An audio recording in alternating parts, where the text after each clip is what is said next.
Значит, сейчас есть такая, ну она чуть-чуть спала, но волна, связанная с присоединением Республики Южная Осетия к Российской Федерации, то есть, которая преподносится как объединение Осетии, да?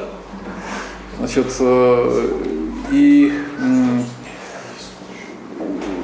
чем дальше, скажем, конкретный человек или публика, да, от сути этих вопросов, тем легче их, значит, дезинформировать. Значит, на самом деле осетины боролись с конца 80-х годов, в том числе вынуждены были воевать, значит, чтобы сохранить единство. То есть война, которая была в Южной Осетии, она ведь шла, значит, вовсе не за, значит, изначально создание республики. Значит, первый год об этом не было речи. Война началась в октябре, в конце октября. Значит, реально, с похода 1689 года, когда пришедшие с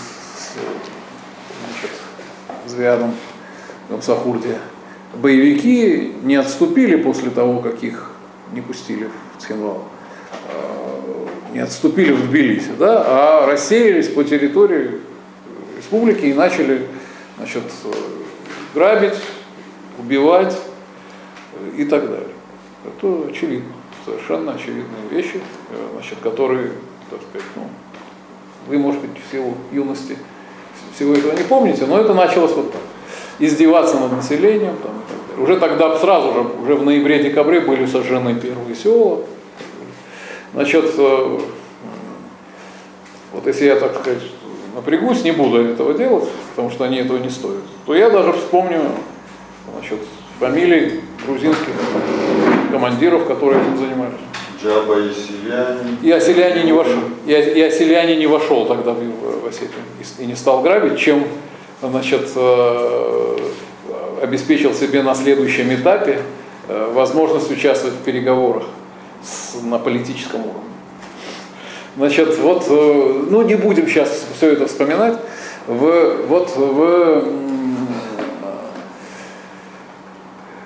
То есть потом оказалось, очень быстро оказалось, в течение нескольких месяцев, что единственный способ, значит, безопасность людей, значит, обеспечить, это правильная организация. Правильная организация — это что такое? Это, значит, нужно создавать республику. Потом быстро стало ясно, что эта республика должна быть независимым государством. Значит, меня останавливали вот здесь, значит, в центре города, незнакомые люди и, значит, агрессивным, значит, как бы ругались со мной, что, мол, что за то, что я, значит, как бы, очень в Владикавказе было меньшинство и на юге, а в Владикавказе у нас было несколько человек, которые, как бы, в этом с самого начала участвовали и которые отстаивали эту, значит, идею. И это, я их, так сказать, как бы, мне приходилось им грубо отвечать, жестко, в плане того, что, значит, убирайтесь по домам своими и включайте секундомеры и ждите, пока осетинское государство будет международно признано. И так далее. Значит, ну оно было признано, прошло там 20 лет всего. Значит, но обыватель не обязан, значит, понимать такие вещи, понятно, да. Но с другой стороны, никто, в том числе и обыватель, не имеет права, значит, вставлять свои 5 копеек в то, в чем он ничего не смыслит. Значит, вот соответственно, и в чем участвовать не хочет. Да? То есть, почему судьба целого народа должна зависеть от, значит, чего-то невежества или подлости. Да? Или, значит, как бы, вот так же. Значит, соответственно, боролись, и республика, и государственность воспринимались и создавались на этом этапе для того, чтобы победить, первое, победить в войне, второе, значит, отстоять единство осетинского народа. Единственное, значит, государство, к которому осетины присоединились, значит, на уровне народного, при этом волеизъявления, никому другому они никогда не присоединялись ни в каком формате. Но когда они присоединялись к России, единственное государство, кроме своего государства, аланского государства, которое существовало в средние века, осетины жили только по собственной воле в России. При этом они присоединились туда, значит, на основе народного волеизъявления. Оно продолжалось, значит, в тех институтах, которые существовали, значит, в XVIII веке, это был затянутый процесс. Вот осетинские общества, каждое общество отдельно, снизу доверху обсудило этот вопрос, там, Нахаш, Тарнахаш, там, и прочее. Значит, потом консолидированное общее мнение было выработано. Значит, то есть это все происходило, еще раз повторяю, некоторые думают, что это там кто-то придумал, куда-то поехал, значит, ходаки у Ленина, типа. Ничуть не бывало. Это были выдающиеся политические деятели, известные не только в Осетии, но и окружающим народам. Значит, глава посольства был известен всему Кавказу, этот документ его зафиксирован, знал все международные языки того времени, какие, включая русский. Значит,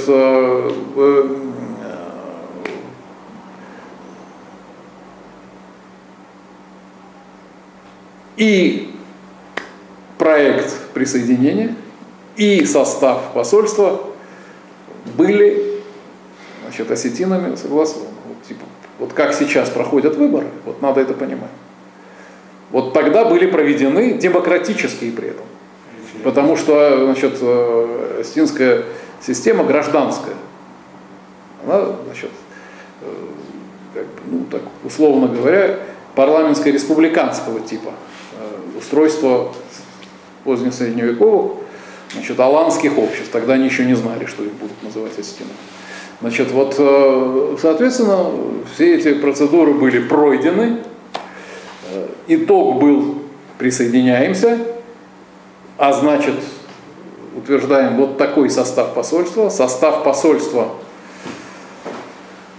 я об этом книгу целую написал несколько лет назад. Состав посольства был по арийской схеме, значит, троичной.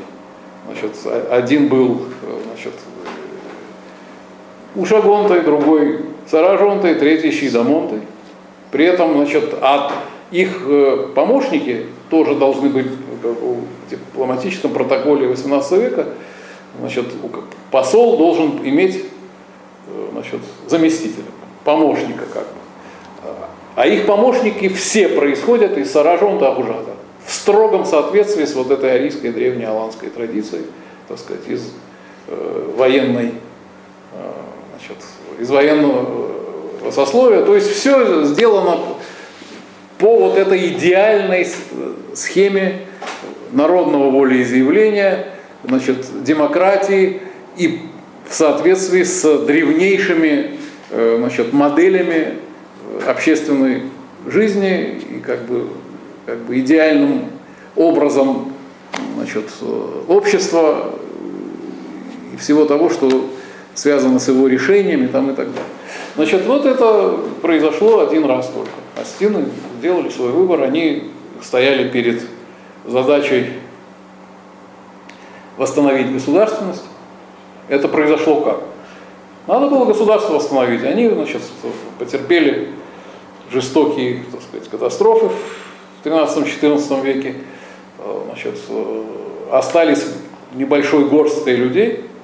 Значит, и им 3 века понадобилось, чтобы произошла вот эта демографическая регенерация, чтобы они достигли вновь какого-то числа, которое, так сказать, как бы решало вопрос дальнейшего существования. То есть в 18 веке их было уже достаточно для того, чтобы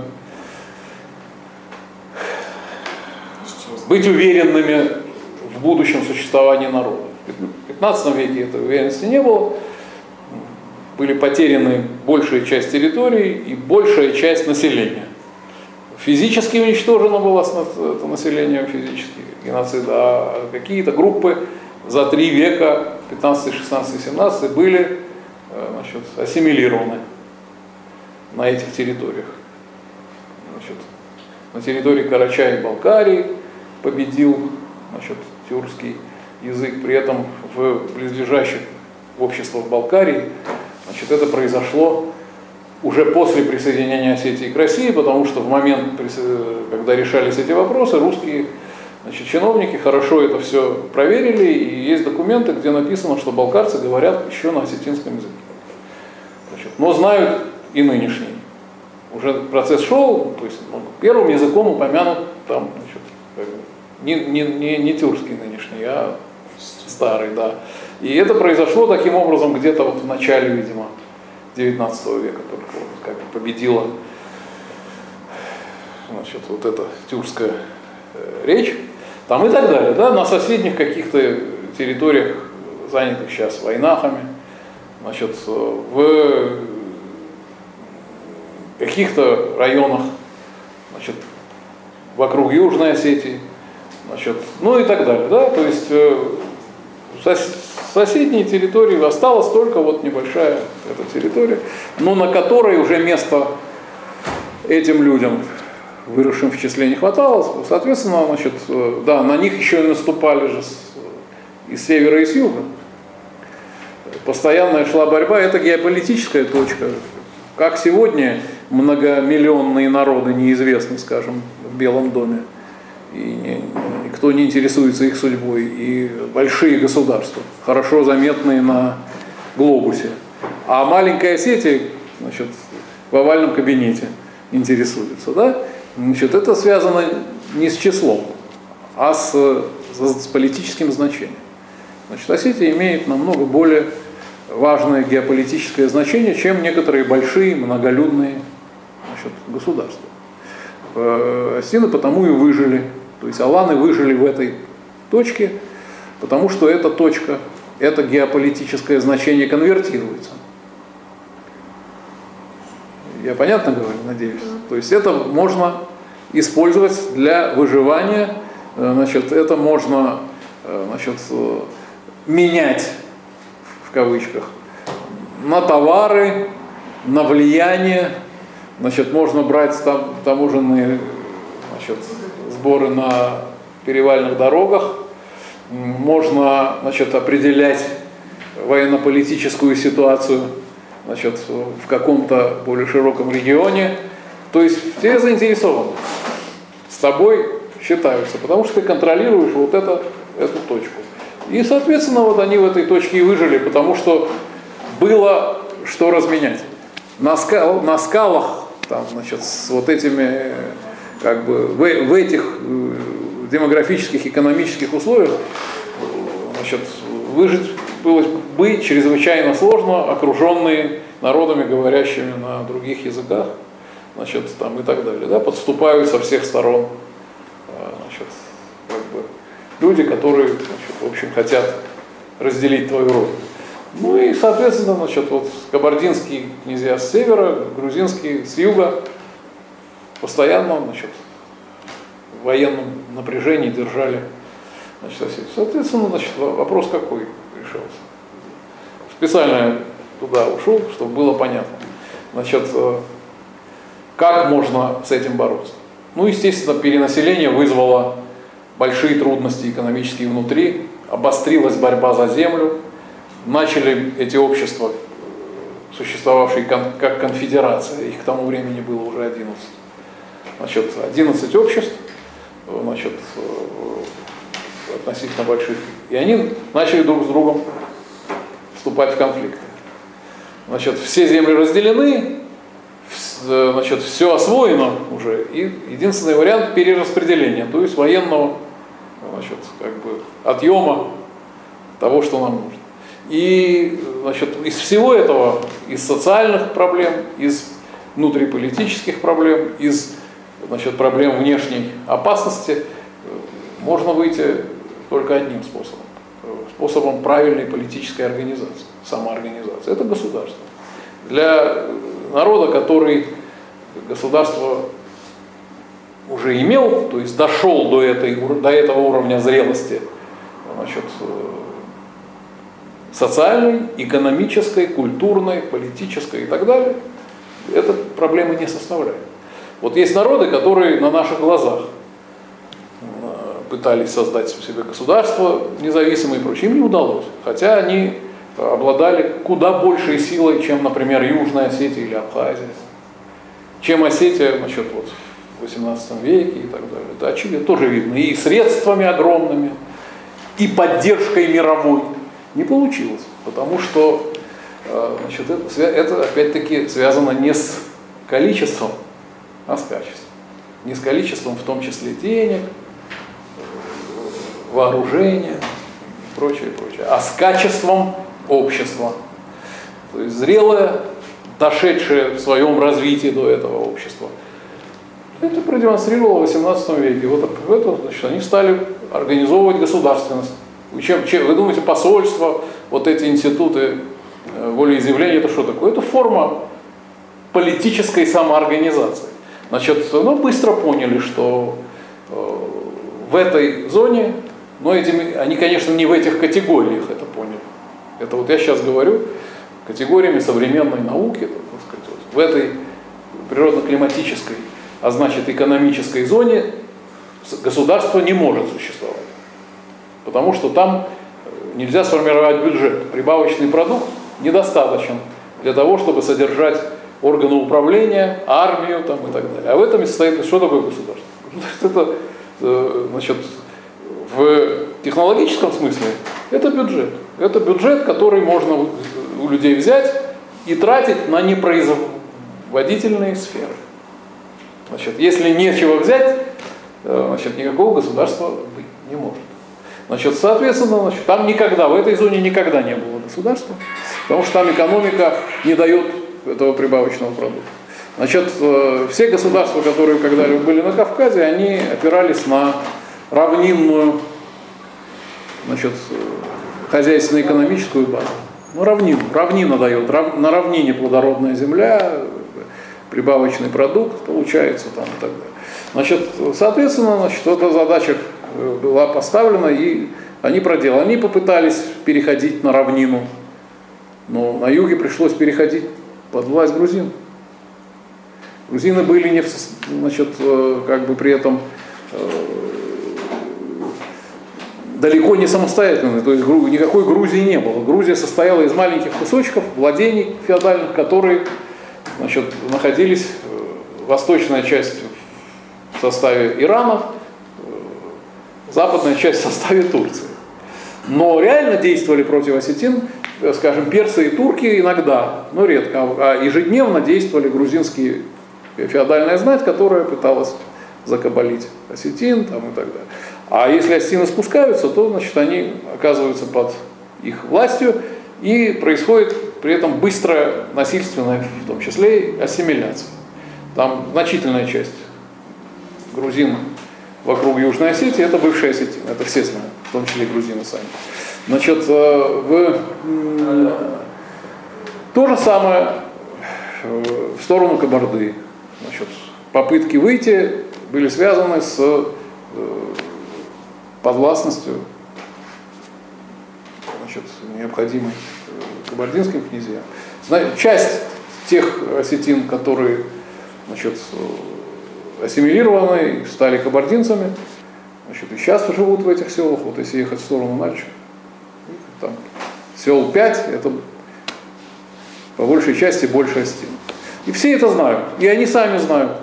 Вот, скажем, в Грузии сейчас не модно признаваться, что у тебя были осетинские предки, а в Кабарде никакой проблемы нету. Значит, Кабарда и Осетия, между Кабардой и Осетией очень хорошие, значит, отношения, и поэтому осетины легко признаются, что у них если это так, что у них предки кабардинцы. А кабардинцы легко признаются, что у них предки осетины, и, так сказать, никакой проблемы не составляют. Значит, соответственно, вот в этой как бы схеме не сработало. Вот, то есть это эксперимент. Туда пропадает народ, туда пропадает народ. Свое надо создавать, восстанавливать свою государственность. Здесь ее восстановить нельзя. Что делать? Ну, в силу зрелости, значит, которая всегда проявляется в наличии политической элиты, способной принимать адекватные решения, опираясь на, значит, интересы народа. Значит, поскольку все это оказалось в наличии, значит, они приняли правильное решение. Единственное правильное, что из того, что уже есть, нам надо выбрать. Нам надо себе выбрать только из тех государств, которые уже существуют. Значит, ну там 3 рассматривалось варианта. Кабардинцы тоже были не вполне самостоятельны, они находились под, значит, серьезнейшим влиянием Крымского ханства, а крымский хан был вассалом турецкого султана. То есть вообще вся Осетия целиком, до последнего метра, значит, была разделена на 3 зоны влияния. Не подумайте, что не было персидских, или турецких, или кабардинских, или грузинских агентов в осетинской среде, что все были такие, значит, пограничники, боролись на границе. Это нет, конечно. Значит, вот эти грамоты, которые, значит, некоторые фамилии до сих пор, значит, иногда хвастают, да, как грамоты грузинские о том, что вот вы дворяне, там, или вы князья, там, приезжайте, мы вам заплатим. Вы что думаете, это что такое? Это форма агента влияния, это, значит, сеть, значит, это, ну, наивные эти осетины, значит, знатные, которые в любой момент вставали, так сказать, со своими отрядами, там, ехали в Грузию, помогали, там, боролись, умирали за нее, и никогда не дождались с ее стороны, значит, помощи, когда они в ней нуждались. Напротив, всегда, значит, были жертвами ее агрессивности, если получалось у нее. То, значит, вот, то, соответственно, значит, вот это как бы ситуация, то же самое и со стороны Кабарды, да, значит, там не было бюрократического аппарата, не было государственности, и поэтому, значит, они могли предложить что? Только брачный союз. Они выдавали своих, значит, девушек за знатных осетин, брали в жены дочерей, значит, знатных фамилий, и таким образом устанавливали как бы вот зону своего влияния там, и так далее. То есть, ну, средневековые формы общеизвестные, они для нас так же характерны, как и для всех народов. Соответственно, вот эта, значит, как ситуация, это поиск и выбор между 3 государствами, действовавшими на Кавказе, боровшимися за Кавказ: Иран, Турция и Россия, привел в итоге к выбору России. Значит,